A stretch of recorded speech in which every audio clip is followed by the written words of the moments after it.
Well, I'd like to welcome you all here. This is a special meeting of the Burlington Conservation Commission.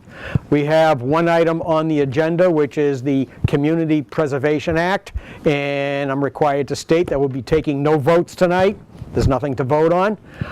This is an information session. We're going to have 3 speakers, and the 3 speakers will be myself as chair of the commission. We have the vice chair, Bill Boyven, and we have Commissioner Jennifer O'Riordan. There will be as speakers. There will be questions. Jennifer will talk about that you're allowed to ask questions, and we have a unique way of handling that. And let me just say one more thing about the role of the Conservation Commission relative to the Community Preservation Act. One of the things that we're obligated to do is to bring information to the public. We're not advocating that you decide either way on it. We are bringing you the information, we're bringing you the facts. Okay, and when it comes time for a town meeting, as representing the Conservation Commission, we will have a debate and we'll have people there to ask questions and so forth, but we will be taking a vote as we get close to town meeting, and we have a responsibility to town meeting to give them what the result of the vote is and their opinion on a ballot question to implement the Community Preservation Act for the town of Burlington. But at some point, which is later this year, beyond that, there's going to be the actual convincing of the public, get more information out, lobbying, advocating, and so forth for doing this. That will be the job of a citizens vote yes ballot committee. And that has not been formed. The ballot question has not been formed. But later this year, we will be forming that committee, and we will ask for people to help with that effort. If you believe in this, then perhaps this is something time and we'll ask at that point. Okay, with that, who's first? Jennifer, please. Right. Good evening. Welcome. As Larry said, I'm Jennifer O'Riordan. I'm one of the Conservation Commissioners, and it's really great to see you all to learn about the CPA. Just a little bit of housekeeping before presentation. There is a sign-in sheet up front. There's a couple of them. If you haven't signed in, please do so before you leave this evening. And then in order to make sure that we stay on track and to make sure that we get everybody's questions and take down everyone's ideas, we have 2 different sticky notes up on the board there. So if while you're listening to the presentation you have an interesting idea about something to do with the CPA, or if you come up with a question, you can write it down on one of the sticky notes. I'll pass them out after I'm done speaking, and you can pop it up on the question parking lot, and then we'll do our best at the very end to address all of those questions. Feel free to stop us while we are talking and ask a question if we feel like it's going to kind of detract from getting through all the presentation. Then we'll say, hey, let's put it in the parking lot. We'll address it at the end. But we want to make sure everyone's heard. We want to hear everyone's questions. And we also are very interested in any ideas that you might have about how to move this forward, as Larry said. So that's just a little bit of housekeeping. I think for safety, we have to mention that there's exits there and there's restrooms outside as well. So that's the safety officer in me. All right. So then what we're going to go through tonight, welcome and intros, we're doing that. We'll talk about what is the CPA, where are we now as a town as far as having the CPA as a part of our town, where do we want to be, and how do we get there. So those are the things that we're going to be going through in this particular informational presentation this evening. Something to note about the Community Preservation Act, it really gives us a way to control our future, but also to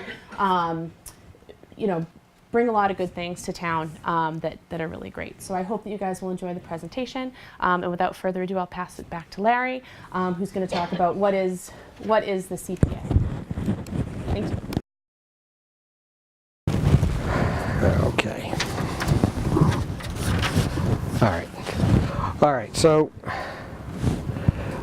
first I'll start with this. This is a quote from the Community Preservation Coalition, and it says you need it to control its future. To me, what does that really mean? It really means it's sort of an esoteric thing. It's the quality of life in the town. It's the character of the town, and it's what defines those things. So when you go to these other towns and you say that town has a lot of character and so forth, these are the kinds of projects that sometimes don't get funded. And so what happens is it's an opportunity for us to join those towns that agree with this and say we can enhance the quality of life and our environment in our town.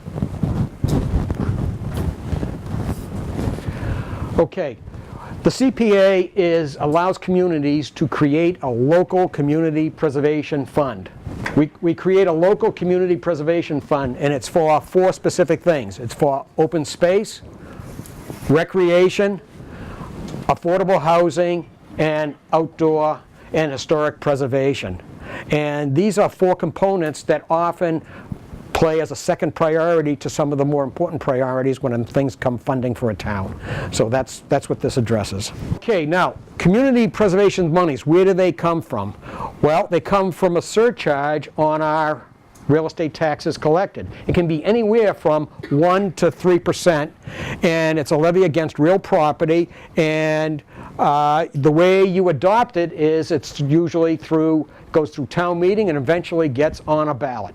Okay, and then there's a ballot question, and the town would vote to add this surcharge. To date, there are 175 municipalities in the state. They've adopted them. You can reverse it. None of the towns that have adopted it have reversed it or asked to opt out of the Community Preservation Act. As you can see, the majority of most of the towns that have done it in that 175, most of them are from Worcester on east. And here's a blow up of the area. And if you noticed, most of the towns south, west, and most north, and a good fraction of them to the east up through Essex County are Community Preservation Act towns. We're one of the few that has not adopted it yet. Now, the CPA statute creates also something else. It creates a statewide fund, and it's administered by the Department of Revenue, which provides distributions each year to communities that have adopted CPA. The CPA trust fund revenues are derived from a fee placed on real estate transactions at the State Registry of Deeds. This was created in the year 2000, and it's based on real estate fees to create this fund that have not changed since the year 2000. Okay, so these annual disbursements serve as the incentive for why we as a community would want to do this. In other words, we collect taxes, but we also get some money. We get a check every year. And we get that check whether or not we do a project every year. We can decide not to do a project for 3 or 4 years, but still every November we get a check of whatever percentage of the money that we collect. Now, the cities and towns that have adopted, they have the local property tax, the surcharge, and currently the match from the state fund this year was 14 to 19%. If you are a town that collects 3% here, then you would get the 19%. If you're a town that collects less than 3%, it was 14%. And the honest answer is, the only reason it's kept as high as it is that Governor Baker has been supportive of this. And whenever the state has had a surplus, he takes a certain amount of money and puts it in so that the towns that participate in this get a reasonable return. Now, this year Governor Baker put $10 million into the fund this year. Okay? Now, the CPA also offers some exemptions, and we as a town get the exemptions depending on which ones we want and how we write it up, how the ballot question is written up. And the first 2 exemptions, there are income limits. There are income limits that determine eligibility for low income and low and moderate income senior exemption from the CPA surcharge. And it's used to determine eligibility for community housing. Also, so in other words, the moderate income level for 1, 2, 3, 4, and 5 person families and so on, okay, you can be exempted from this if you fall under it. If you are a senior and you fall under the moderate income, I'll show you those numbers in a minute, you don't have to pay the surcharge if you don't want to. If you are If you're low income and you're not just a senior, you're anybody that's considered low income or below, then again, you don't have to pay the surcharge. And the way towns have implemented this is once a year, there's a little form that goes out with the bills, and you fill out the form, and you do not have to pay the surcharge if you fall within those guidelines, if that's what you choose to do. All right, so here, moderate income if you're a senior, and I guess senior is 60 years and older apparently. This is just an example. A family of one, $75,460. A family of two is $86,240. In the low income exemption, which could be adopted, family of one is $60,368. And then a family of two is $68,992. Okay, and these numbers come from Housing and Urban Development, the federal government. There are two other exemptions.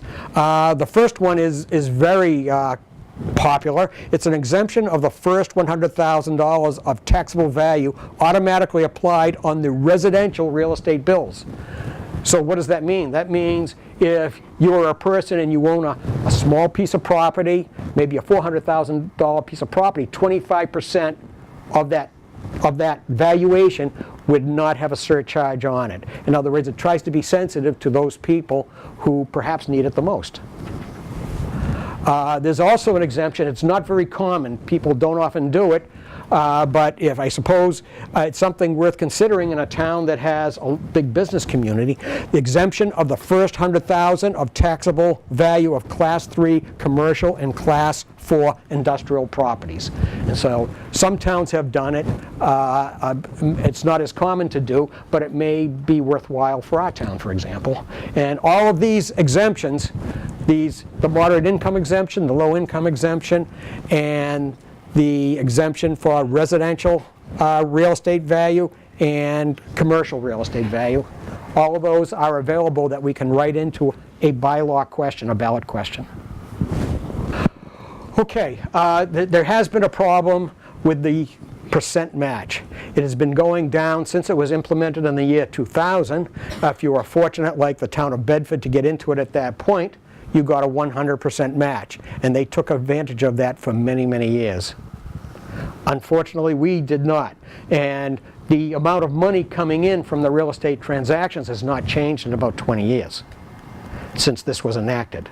So that means the pot of money stays roughly the same, but more and more towns realize, hey, this is a really good deal. Let's go for it. So when the amount of customers wanting to participate goes up and the amount of money available stays the same, you can figure out what happens. The percentage match then has to go down, and that's what's really happened. There is an effort, there's been an effort actually for a number of years now, and that's to enact some legislation to adjust the recording fees. And the intent is that even though for 4 of the last 6 years we've been getting money from the surplus of the budget that the governor has been good enough to give us for this fund, it's only a temporary fix. It's not a permanent fix. A permanent fix is to do something with the recording fees, the real estate recording fees, and make an adjustment. And the intent is, go to the next slide please, the intent is that with the bills that have been filed, here are the bill numbers if you want to talk to our legislators. There's 104 House of Representatives people that have signed on. There are 25 state senators.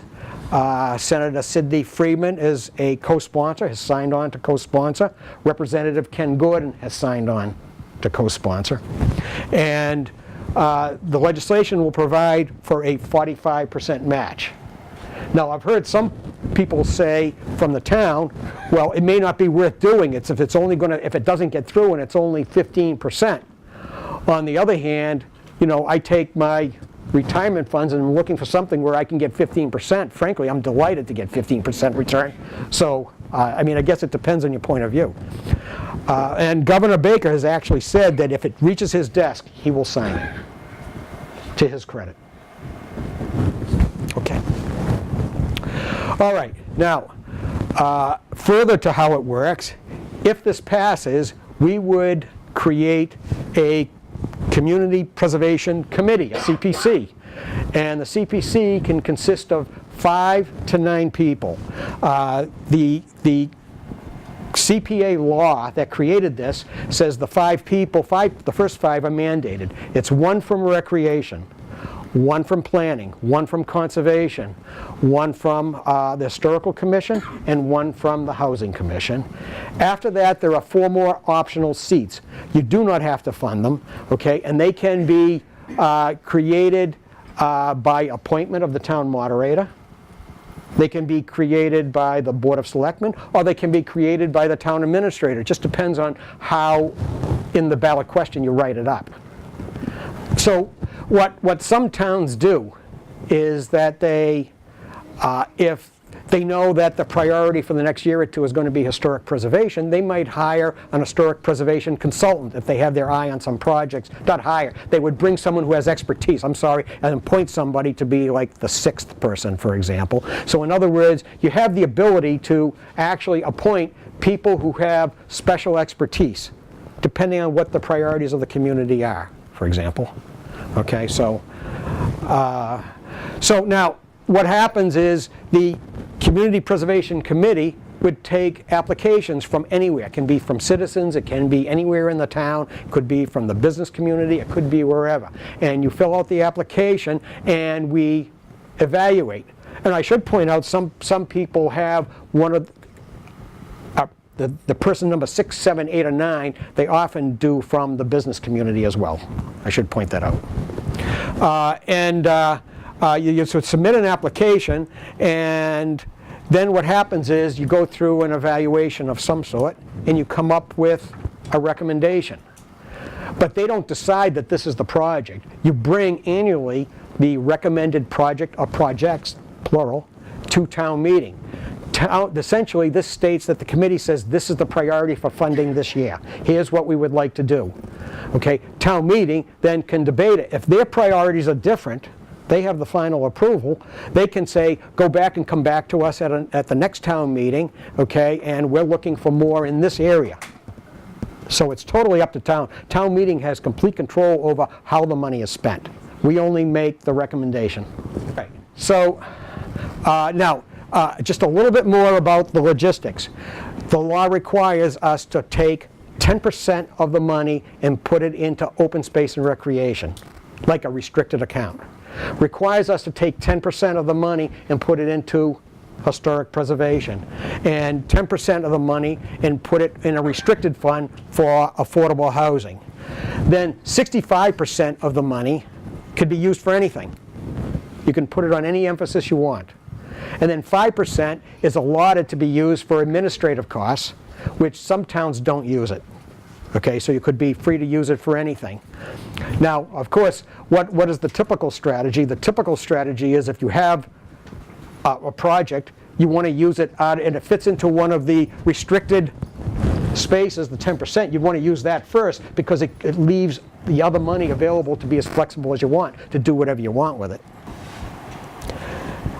And this slide shows each of the parts of the pie, the 10%, the 10%. This is a repeat of the word slide before, the 5% for administrative, and the 65% that can be used for anything.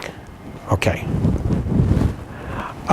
Go back one. I think I want to talk a bit more. On this slide, now, I just want to point out, they're going to talk about specific projects, but I just want to point out that how does a town spend these funds? Sometimes many times they have a project on its own, a small, modest project, and you use the funds in one of these areas here, housing, open space, recreation, and historic. But other times, you combine these funds. These funds can be used as leverage. It can be used for bonding, okay, to supplement bonding. So what happens is, if the town wanted to float a bond or take a loan, they then could bind for a larger project, then take part of the funds from this. You can use it as leverage it towards a grant application and say in the grant application, you're applying for a grant, but we're putting in our own funds, and they happen to be CPA funds as well. So larger projects can be often, a town can fund them that way. Okay. Now, I said this earlier, but it's worth repeating. You don't have to use the funds every year.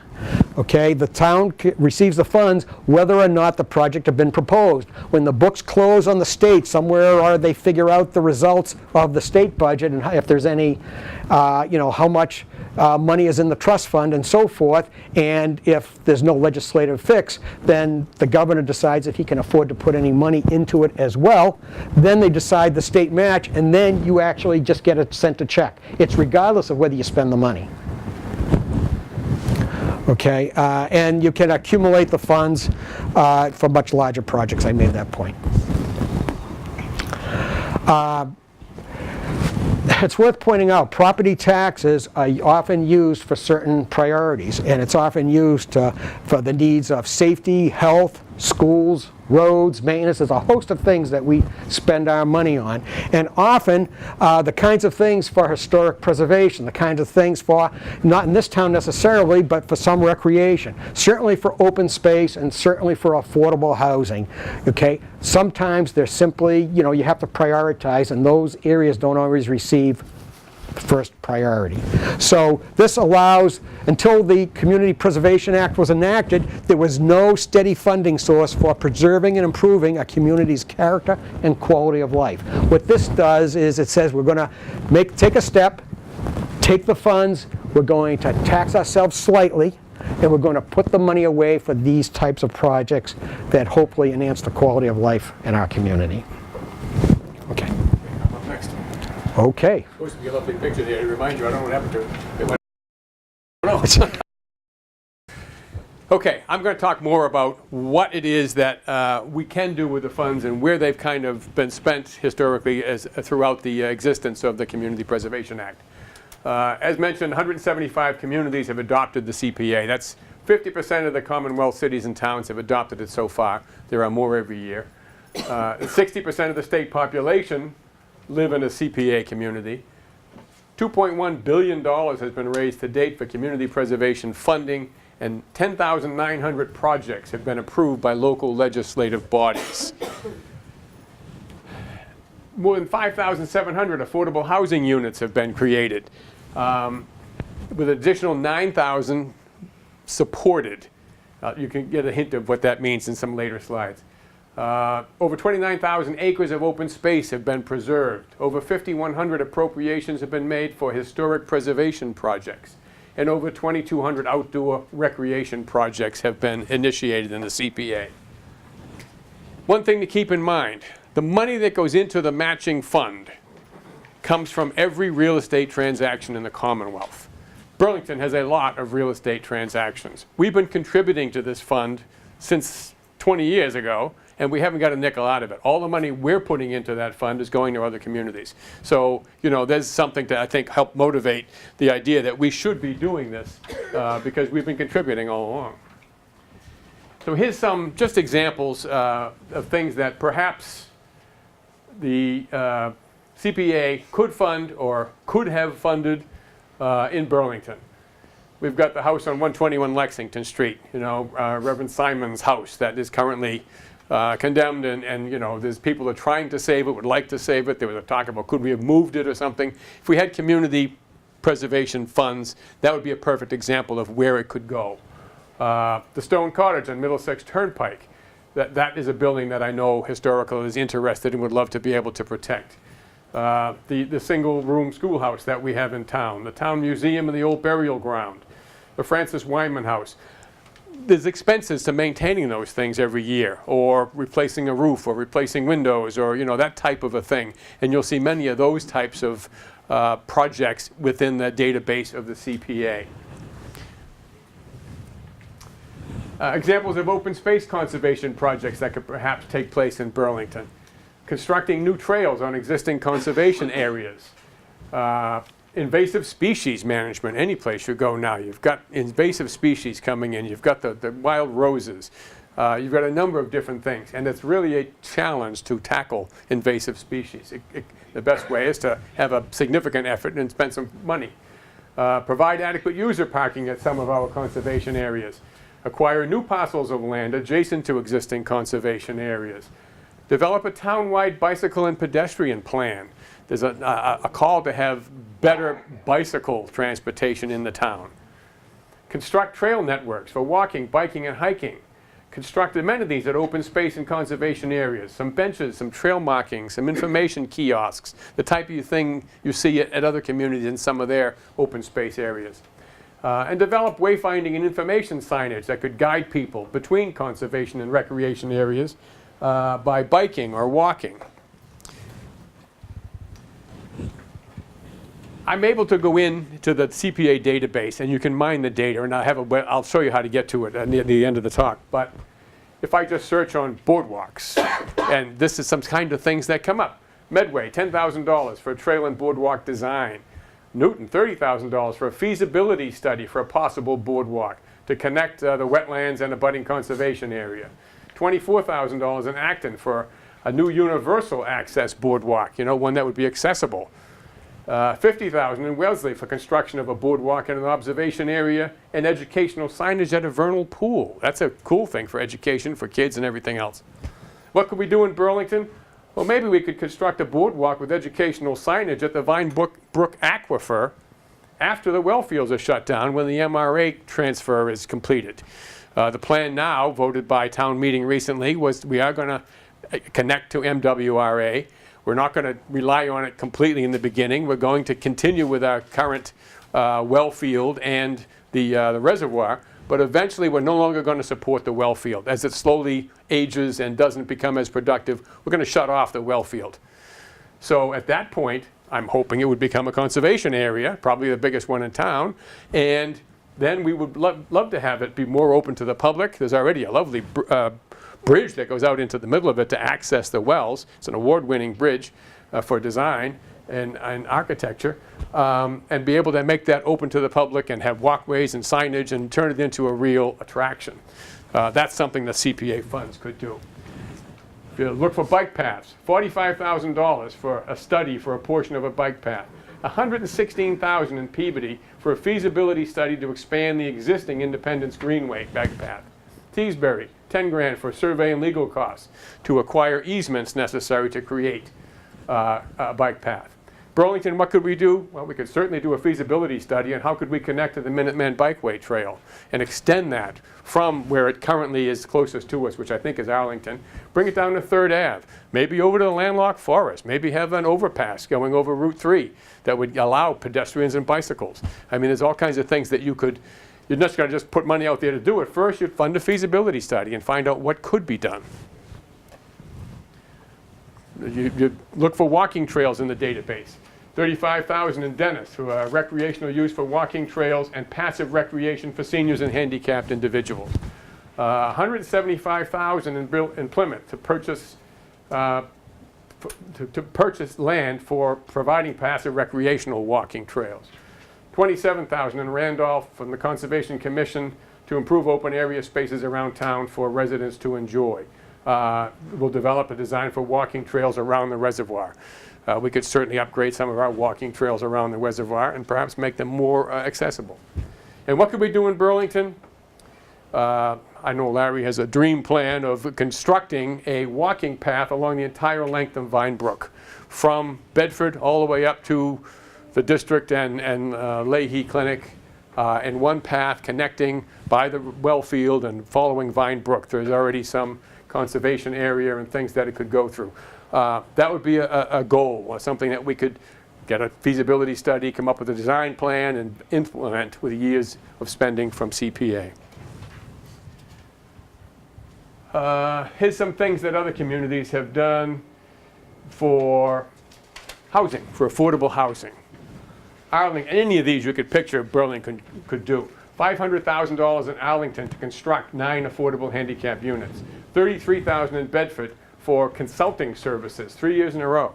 They have an affordable housing consultant. They hire him every year, and every single year this money's been coming out of CPA to employ that consultant to provide services for the town.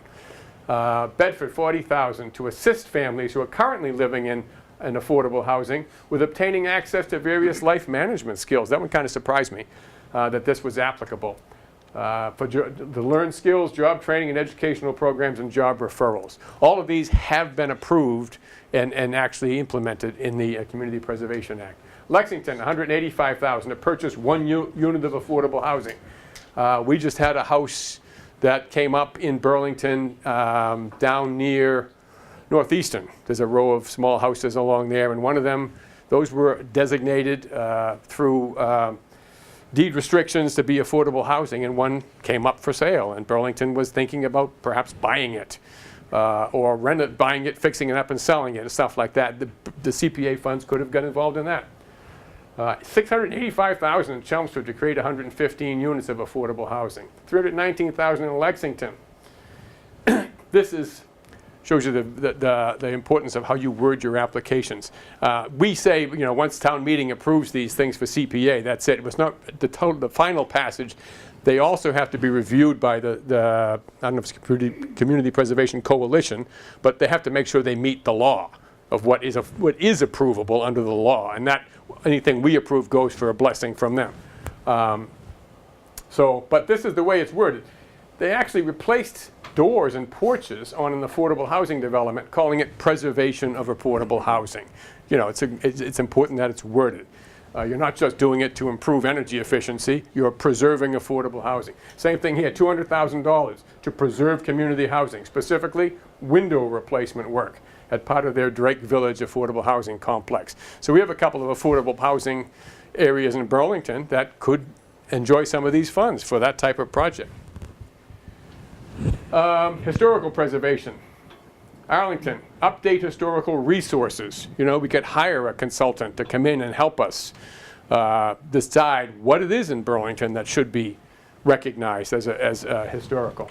$65,000 for a comprehensive plan for the preservation plan for the old burying ground and to survey the condition of several historic tombs. We could certainly do something like that in our burial ground. Lexington, $675,000 for the restoration of all existing windows in the Monroe School building. So again, I mentioned preserving some of the historic buildings that we have, the single-room schoolhouse and things like that. $41,000 for design, fabrication, and installation of a wall-mounted museum-quality exhibit case constructed to house archaeological artifacts. Wouldn't it be nice to have something like that in the library or in the town museum or in schools? A nice case in each school holding some town historical artifacts. Rehabilitate a World War II memorial. So those, just to give you a flavor of the type of things that can be done. And then another thing I did was I took the warrant articles for the last few years and went through them to see what type of things the town did fund that funds could have come from the CPA. Outdoor fitness equipment at TRW Park. I noticed some construction equipment there that I think they're beginning to perhaps start that. Tennis and skate park paving. Adult exercise equipment at Wildwood Park. A new rubber surface on a playground. The open space plan it was just updated. And we hired a consultant in town and the Conservation Commission, and it cost $20,000. To replace the shed roof at a recreation area, $50,000. These are all things that money was spent on. Painting of the museum building, playground renovation, town common electrical, that's open space protection. To paint floors in various town buildings, if any of them were historical in nature, that would be covered. Master plan consultants, basketball court at Veterans Park. All of these things did get funded from state funds. So why do we care if we could have done it with community preservation funds? Community preservation funds have limited areas they can fund. These would come under that.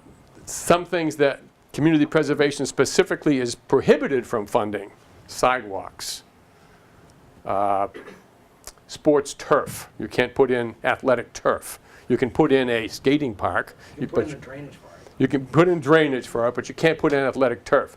But some of these things, if this money was available from the CPA, it wouldn't have had to come out of the town budget, and therefore the town would have funds, more funds available for things that CPA wouldn't cover, like sidewalks, like the school department, like things that we would like to spend more money on.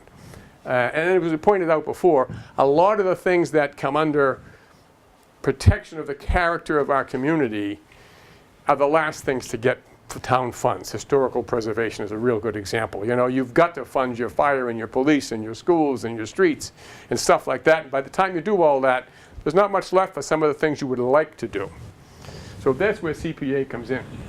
If you'd like to see more examples or do your own mining of the data, communitypreservation.org, you just go in there and you can sort on town, you can sort on historical preservation, you can sort on, you know, word search like I did. I put in for boardwalks or whatever.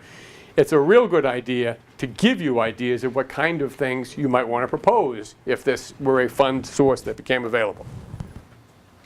So let's talk numbers. What's it going to cost me as an individual living in Burlington? So right now, the 2019 property tax rate in residential is $10.48. With a 1.5%, which is the most common starting point in communities. And that's, I think, if I were to put in a proposal today for a CPA, I would be suggesting we start at 1.5%. Again, in the future, you can raise that, you can lower that, you can get out, you know, you have options in the future to change it. But that would go from 1048 to 1064, or 1.048% would now become 1.064%. It's not a very big percentage increase.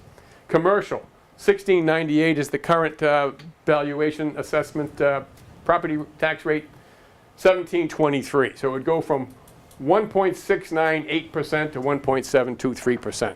Not a significant change in actual percentage that you are taxed on your property. And what does that mean in terms of dollars? Average property value in Burlington, $502,500. If we put in the real estate tax currently, with the current tax rate, it's $5,266 a year. If we add the 1.5% CPA, that $5,266 goes to $5,345, or just about $79 a year increase in your property tax bill. If we include, just for an example, the first 100,000 of everybody's property is exempt, instead of this CPA surcharge being on 500,000, it would be on 400,000, then this $5,266 becomes $5,329 for $63.27 increase in your annual tax bill, which would mean about $16 in your quarterly tax bill that would come to fund the CPA.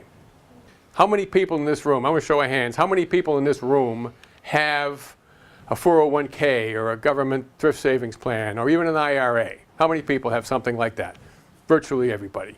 What do you do there? You put money in out of your current paycheck that you could spend today, and hopefully it is matched by somebody to some percent. Even an IRA, if you're putting it in and you know you're not being taxed on it, the government is matching you those tax dollars that you're not paying. So you're putting money aside, it is being matched, and what are you doing it for? To improve your standard of living in the future for you and your family, either at retirement or when your kid goes to school in a 529 fund, or, you know, that's what you're doing. And that's what this CPA does for the town. The town takes some money today and puts it into a fund to improve the quality of life for our communal family. And so I think it's a very similar thing. If you think a matching, you know, 401k is a good idea, that's what this is, in a sense. So it's more than just a tax, especially since the town decides what is done with every penny of this money that goes out. Okay, well that's I think all I have, and we're going to go now back to Jennifer to kind of wrap this up with a little bit of where do we go from here type of discussion. So where are we now? As of now, we've worked as the Conservation Commission has kind of taken the lead on making sure that we try to provide some community education, outreach plans. We've presented to and received a lot of positive feedback from the Historic Commission. I see many of you here tonight that we've met with at different meetings, Housing Commission, Chamber of Commerce, the Subcommittee, Parks and Rec, Planning, Board of Selectmen, Conservation Commission, obviously. And then we're going to be meeting with the Board of Health March 26th. On March 26th as well to keep the ball rolling, to keep it happening. So what do we ultimately want to do? What's the goal? So the ultimate goal is that on November 3rd, 2020, that we have CPA on the ballot of the presidential election so that the town can vote to see if we want to enact the CPA for our town. But how do we actually get there? So in January 2020, the plan is to have an informational presentation at the town meeting. And then in the May 2020 town meeting, we're hoping that they'll vote on a CPA warrant article. In September of 2020, pending that vote is a yes vote, we're going to submit that to the Secretary of State office and local office. And again, then by November 3rd, 2020, we'll be able to get that on the ballot. So that's the ultimate timeline of how it gets there. So what are the next steps for us? So we need to form a local vote yes ballot question committee. The campaign kickoff will probably be in November of 29, but if that committee is formed, and as some people have brought up, maybe people want to, set these things in motion earlier rather than later. Really, as a town, we need to kind of learn, or as a group, we need to learn and understand the CPA to be able to explain and answer questions. As many of you have mentioned, there will be a knee-jerk reaction of, I don't want my taxes to go up. And I think when some people hear, between 1% and 3%. I'll be honest, when I first thought about it, I was like 1% to 3%. But then when you really break it down to it's less than $70 a year to preserve your town for yourself, for your family. It's a really good investment. So we should all be learning about it, understanding, and able to answer questions, or at least give people good resources so that they can find the right answers. And definitely spreading the word. So hashtag yes Burlington CPA. Get it going, guys. Right.